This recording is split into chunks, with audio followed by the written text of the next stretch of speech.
Hello everyone. हम लोग ढाल विद्रोह पढ़ चुके थे पिछले क्लास में। आज हम लोग पढ़ेंगे जनजातीय विद्रोह का एक बहुत ही इम्पोर्टेंट चैप्टर जिसका नाम है चुआर विद्रोह, जो 1769 ईस्वी से 1805 ईस्वी तक हुआ था।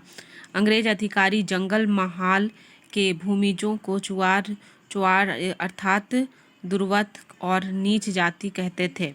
उनको क्या कहते थे? नीच जाति।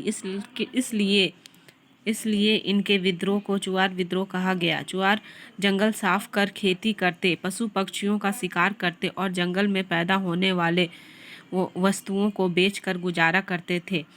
उनमें से अधिकांश स्थानीय जमींदारों के यहाँ पाइक यानी सिपाही का काम करते थे। वेतन के बदले उन्हें जमीन दी जाती थी जो पाइकान जमीन कहलाती थी। वेतन के बदले जो जमीन दिया जाता था उन्हें पाइकान जमीन कहते थे। अंग्रेज शासकों ने कब्जा जमाते ही चुआरों की पुश्तैनी जमीन छीन छीन कर नए जमींदारों के हाथ बेचना और इन जमींदारों के हाथ मिलकर नई प्रजा बसाना शुरू किया। साथ ही पाइका को हटाकर बाहर से लाकर पुलिस को उनकी जगह नियुक्त किया। इनमें हजारों पाइक जमीन, घर द्वार, जीविका का साधन सब कुछ खोकर दर दर की ठोकरें खाने लगे।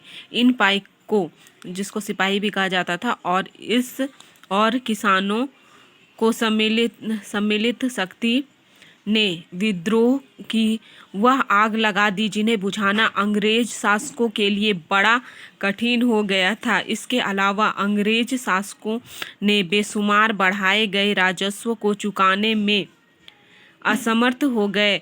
जमींदारों के हाथ से जमीन छीन ली थी। जमीन खो चुके जमींदारों में से कुछ इस विद्रोह में शामिल हुए। कुछ जमींदार भी इस विद्रोह में शामिल हुए थे, चुआर विद्रोह में।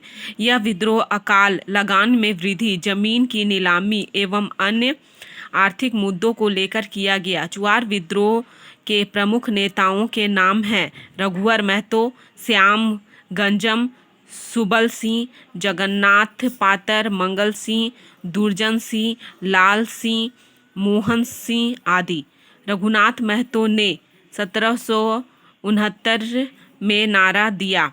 क्या नारा दिया? अपना गांव, अपना राज, दूर भगाओ विदेशी सरकार को भगाने के लिए ये नारा दिया। और बहुत सारे इसमें नेताओं ने काम किया जिसमें रघुनाथ महतो, श्याम गंजम, सुबन सिंह, जगन्नाथ पातर, मंगल सिंह, दुर्जन सिंह, लाल सिंह, मोहन सिंह इत्यादि थे। तो चुआर विद्रोह के दमनकर्ताओं के नाम है। अब दमनकर्ताओं के नाम बता रहे हैं। जो दमनकर्ता थे उनका क्या नाम है? Lieutenant none, captain Forbes, lieutenant गुडियार, ये सब दमनकर्ता थे। आदि करीब 30 वर्षों तक चुआर के उपद्रवों के कारण पूरे इलाके में अशांति बनी रही। इसके कारण क्या होता है? पूरा इलाका में अशांति बना रहता है, शांति भंग हो जाता है। कंपनी सरकार ने समझ लिया कि पाइकों, किसानों व जमींदारों को कुछ सुविधाएं, जैसे पाइका को उनकी जमीनों की वापसी, राजस्व बाकी बढ़ जाने पर जमींदारों के जमीनों की नीलामी पर रोक, जमींदारों एवं घटवालों के पुलिस अधिकारों की पुनर्स्थापना आदि दिए बगैर इलाके में शांति संभव नहीं है। अतएव 6 मार्च 1800 ईस्वी में एक प्रस्ताव द्वारा जमींदारी घटवारी पुलिस व्यवस्था को पुनर्स्थापित किया गया। 13 दिसंबर 1805 ईस्वी को इस व्यवस्था को कंपनी सरकार की स्वीकृति भी मिल गई। गैर आदिवासी दरोगाओं के स्थान पर स्थानीय लोगों की पुलिस अधिकारियों के रूप में नियुक्ति से कानून व्यवस्था की स्थिति सुधरी। जंगल महाल जिला के बनाए जाने के बाद 25 वर्षों तक 1805 से 1830 ईस्वी तक अपेक्षाकृत मानभूम क्षेत्रों में शांति व्यवस्था बनी रही। तो ये था चुआर विद्रोह, जो कि जनजातीय विद्रोह में बहुत इम्पोर्टेंट विद्रोह है। तो इसमें इसके आगे हम लोग बहुत सारे और विद्रोह पढ़ेंगे, जैसे चेरो विद्रोह, भोक्ता विद्रोह। तो अभी के लिए बस इतना ही। नेक्स्ट क्लास में हम और आगे का पढ़ेंगे। तब तक के लिए थैंक यू, बाय बाय।